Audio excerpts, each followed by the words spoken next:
투자는 건강하게, 마음 편하게, 오래.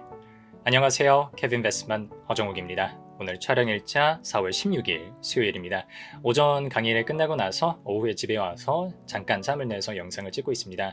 사실 최근에는 우리가 기업 분석을 하고 재료 분석을 하는 게 참 의미가 없어질 정도로 매크로적인 이슈들이 시장에 많은 영향을 미치고 있죠. 그래서 저도 제 개인 공부를 위해서 그리고 오프라인 강의 준비를 위해서 매크로적인 그리고 관세 관련된 환율 관련된 금리 관련된 이런 이슈들을 계속해서 따라가고 있는데, 제가 오전 강의를 통해서도 언급을 드렸지만 최근에 지금 미국 상황이 흘러가는 걸 보면 트럼프가 조금 선을 넘어가고 있는 것 같다.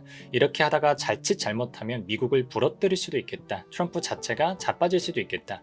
이런 우려가 조금 급격하게 많이 들더라고요. 그리고 그 방점을 찍었던 게 어제 새벽에 나왔던 엔비디아 H20 중국 수출 제한과 관련된 내용인데요. 이 뉴스에서부터 시작해서 제가 지금 현재 미국 경제에 대해서 어떻게 진단하고 있는지 나눠보겠습니다. 화면으로 가시죠. 엔비디아가 H20을 사실상 중국에 수출하지 못하게 됐습니다. 그러면서 어제 새벽에 H20을 수출 못하게 됨에 따라서 관련해서 55억 달러 정도 손실이 잡힐 것 같다. 이렇게 공시를 하면서 엔비디아가 어제 시간으로 6% 가까이 빠지는 그런 엄청난 불상사가 생겼고요. 그 영향을 받아서 오늘 우리 한국 시장에서도 반도체 관련된 주식들이 정말 상당 규모의 하락을 경험하고 있습니다. 먼저 타임라인부터 전해드려 보겠습니다. 먼저 4월 2일에 기본관세하고 국가별 상호관세가 발표가 되면서 이때 당시 반도체, 의약품, 종이 목재 이런 쪽은 면세가 된다고 발표가 됐죠. 그러면서 반도체가 엄청 많이 떨어지지는 않았었는데 그 이후에 사실은 시장에서 찌라시처럼 돌던 게 아니다. 반도체가 곧 관세가 따로 부과가 될 것 같다라는 게 뜨면서 사실은 그렇게 크게 반등해 주지는 못했습니다. 그러다가 4월 9일 날 미국 상무부에서 엔비디아한테 통보를 하죠. H20 수출을 하기 위해서는 별도의 라이센스를 필요로 한다. 그러니까 미국의 상무부의 허락을 거치지 않으면 안 된다. 사실상 중국에 팔지 말아라. 이런 조치였죠. 그러면서 엔비디아가 주가가 좀 떨어졌고요. 근데 그러다가 저쪽에서 애플이 주가가 막 급락하고 스마트 애플 아이폰 가격을 올릴 수밖에 없다 이런 공시들이 뜨면서 4월 12일에는 반도체와 전자제품 등 일부 품목에 대해서는 관세를 면제해주겠다 발표가 되면서 나스닥이 좀 급등하는 그런 상황들이 있었죠. 근데 바로 그 다음날 13일에는 또 말을 바꿉니다. 관련된 반도체 면제는 일시적이고요. 곧 있으면 품목별 관세를 통해서 반도체에 대해서도 그렇고 그동안 면세가 되었었던 의약품에 대해서도 그렇고 관세를 부과하겠다. 이런 뉴스들이 좀 떴어요. 그러자 바로 다음 날인 4월 14일 날 엔비디아가 발표를 하죠. 미국 내에다가 AI 관련해서 앞으로 4년간 5천억 달러 정도 투자하겠다 발표가 되면서 시장에서 되게 많은 기대를 했습니다.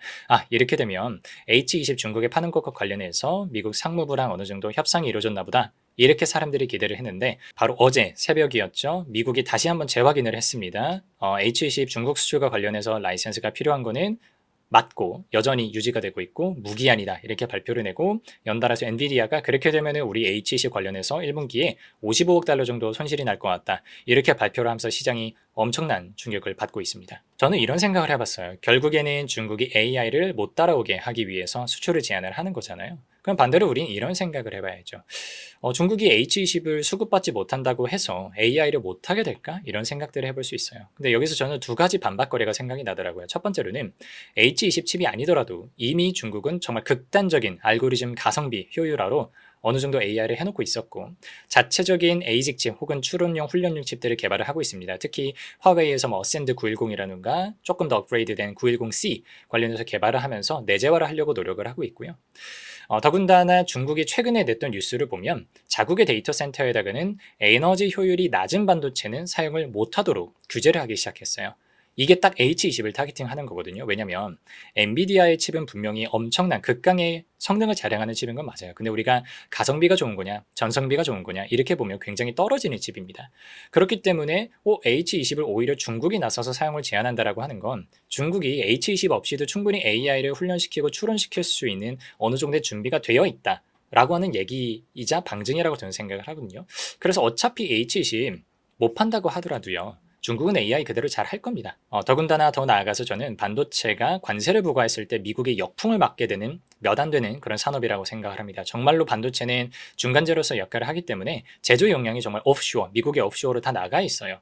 근데 미국이 반도체를 아직까지 그 생산 역량을 내재화하기까지는 3년에서 4년 정도가 걸릴 건데 트럼프가 아무리 난리를 친다고 하더라도 그렇게 되기 전에 바로 관세부터 때리게 되면 아마 제가 봤을 땐 미국이 받는 피해가 더 크지 않을까라는 생각을 하게 되더라고요. 그래서 지금 트럼프 트럼프가 움직이는 거는 정말 미친 척하고 움직이는 거던가 아니면 어쩌면 반도체 산업의 어떤 생리에 대해서 제대로 이해하고 있지 못하는 걸지도 모른다. 이런 생각까지 하게 되더라고요. 또 한쪽 측면에서 미국이 똥줄이 타는 건가 보다라고 생각하게 되는 지점이 최근에 스콧 베센트 장관이 SLR 규제를 완화할 수도 있다. 라는 발표를 했어요. 그게 뭐냐면 원래는 우리가 BIS 자기자본 비율이라는 걸 은행들이 지켜야 됩니다. 그래서 위험 자산을 보유하기 위해서는 그만큼의 자기자본을 좀 확충해야 되는 규제가 있는데 SLR 규제에 따르면 국채도 위험 자산과 동일하게 취급을 하기 때문에 은행들이 국채 보유를 늘리기 위해서는 자기자본을 확충을 충분히 해놔야 됩니다.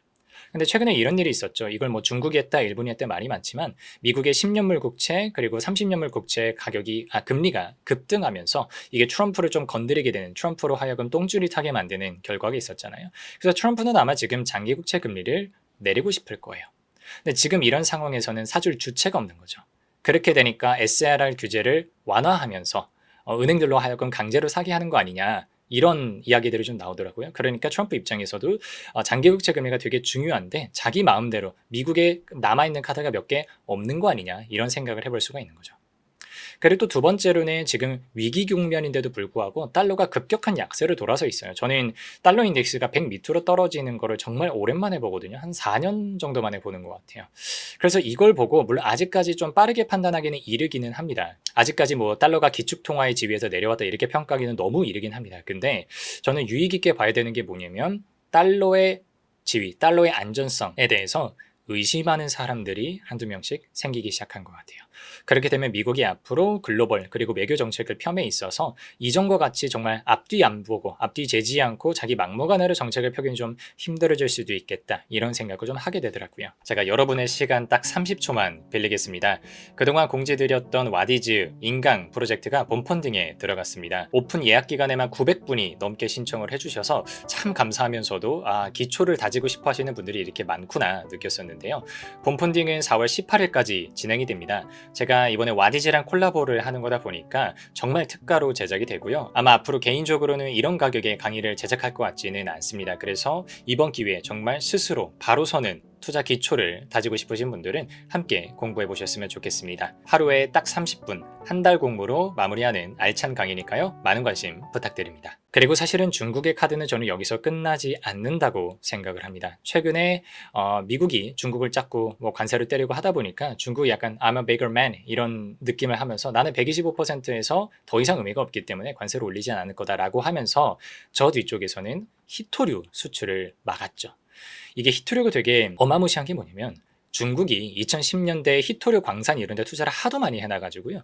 히토류 채굴 시장과 관련해서는 글로벌 점유율이 65% 정도 추정이 되고 있고요. 그리고 히토류를 정제하고 가공하는 정말 매니팩처링하는 산업에 있어서는 사실상 밸류체인이 90%를 먹고 있어요. 그러면 중국이 미국의 목을 틀어줄 수 있는 지점이 바로 여기라는 거죠.